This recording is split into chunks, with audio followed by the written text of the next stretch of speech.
Yum yum.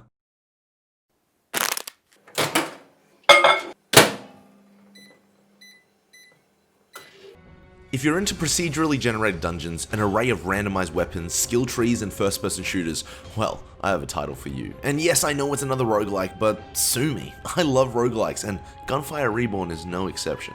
What other games can you play as a gun-tootin', high-octane falutin', cat or dog on a mission to... Well, I'm not entirely sure what the story is. But it's fun, and that's what matters. First off, I love the difficulty of Gunfire Reborn. I've played about 16 hours and I've still yet to beat the 3rd level. I believe there's 4 in total. It's not quite Dark Souls levels of punishment, but it's complex and difficult enough to feel rewarding when reaching new personal bests. I feel the difficulty is akin to other titles like Hades, Dead Cells, and Risk of Rain 1 and 2. You are designed to die, and you will die. You could even party up and die with some friends. Good times all around.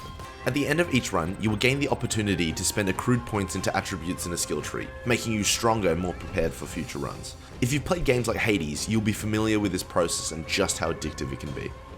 Overall, I thought the gameplay was fun, albeit a bit repetitive, as is the nature of roguelikes, I will add, and most of my criticisms are more reserved to smaller, finer details. Currently, the story has a lot to be desired. If you have a narrative in your game, give that narrative significance. The gunplay is fine, although it doesn't have that pinpoint accuracy that you might be more accustomed to if you're from a CSGO or a competitive FPS background. Not a huge issue, but something worth noting. I will say, headshots feel great though. It's important to note that the developers, Duoyi Hong Kong Interactive Entertainment Limited, are from Hong Kong, and overall, the English translations are pretty good, but they're not perfect. Sometimes wording can be a bit confusing to understand how mechanics and interactions work, but the simplicity in the way those mechanics and interactions have been implemented are pretty easy to pick up on with a few run-throughs. For a game that's still in early access, Gunfire Reborn shows a lot of promise.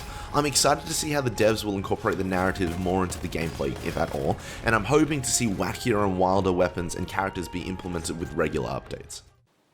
For a more detailed review, check out back of the pack in the description box below. Don't forget to like and subscribe, and I'll see you next time.